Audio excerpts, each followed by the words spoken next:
వీరనారి ఝాన్సీ లక్ష్మీబాయి భారతదేశ స్వాతంత్ర పోరాటంలో అత్యంత స్ఫూర్తిదాయకమైన మహిళా వ్యక్తి.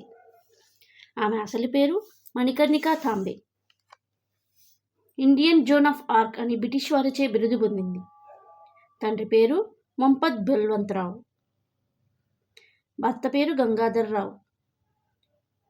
ఆమె దత్తపుత్రుడు దామోదర్రావు.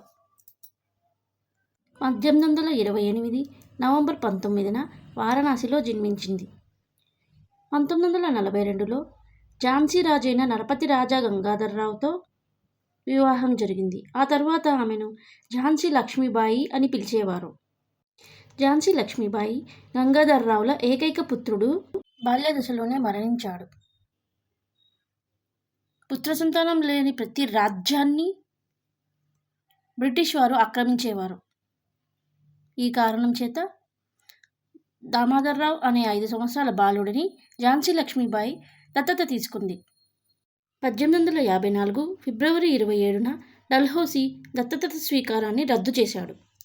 ఝాన్సీ లక్ష్మీబాయి సంస్థానాన్ని ఆక్రమించాడు. లక్ష్మీబాయి దత్తత స్వీకార చట్టంపై రాబర్ట్ ఎల్లిస్తో లండన్ కోర్టులో కేసు వేయించింది. లార్డ్ డల్హౌసీ ఆక్రమణ చర్య వలన ఝాన్సీ లక్ష్మీబాయి బ్రిటిష్ వారికి ఎదురు తిరిగింది. ఈ ప్రాంతంలో తిరుగుబాటుదారులు డన్లాప్ అనే ఆంగ్ల అధికారిని వధించారు.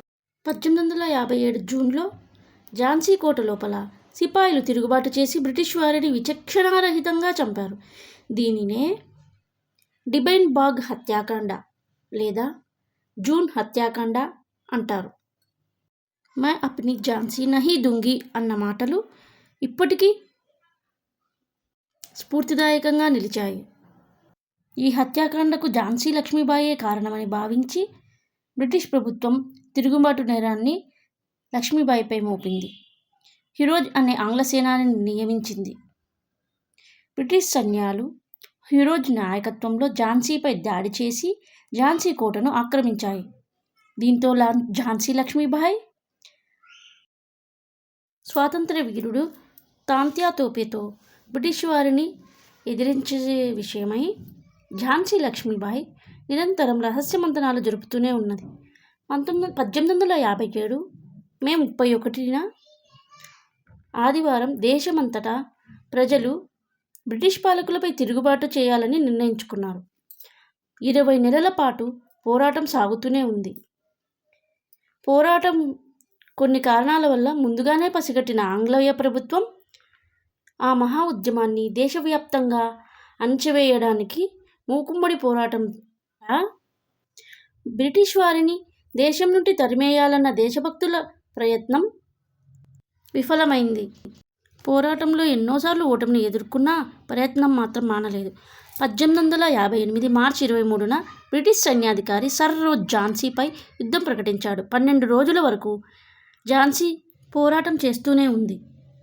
పరిస్థితి అదుపు తప్పుతుండటం వలన ఝాన్సీ నుండి బయటకు దూసుకుపోయి కాల్పీకి చేరి తాంతే తోపే రావు సాహెబ్లను కలుసుకుంది. కాల్పీలో కూడా రాణి సైన్యాన్ని సమీకరించి పోరాటం చేస్తూనే ఉంది. ఓటమి తప్పదని రాణికి అర్థమైంది.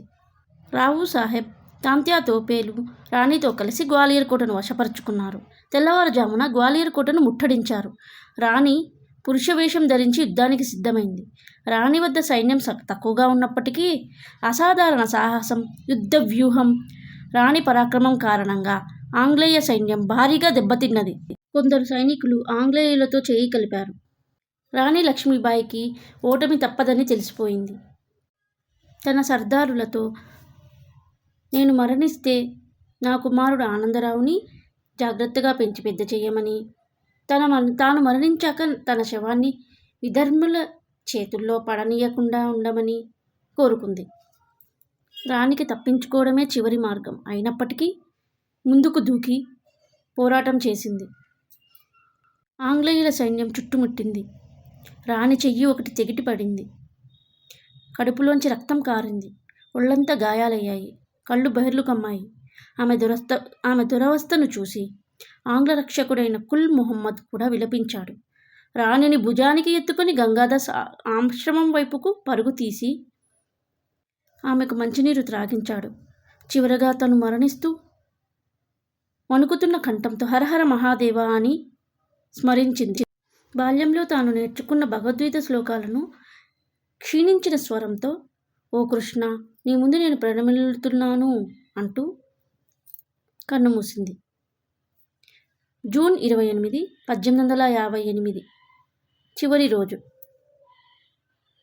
ఝాన్సీ లక్ష్మీబాయి కేవలం భారతదేశానికే కాక మొత్తం ప్రపంచంలోని మహిళా లోకానికే వన్న తెచ్చిన వీర నారీమణి. సాహసం, అమర దేశభక్తి, బలిదానాల ఉత్తేజగాథ ఆమె జీవితం.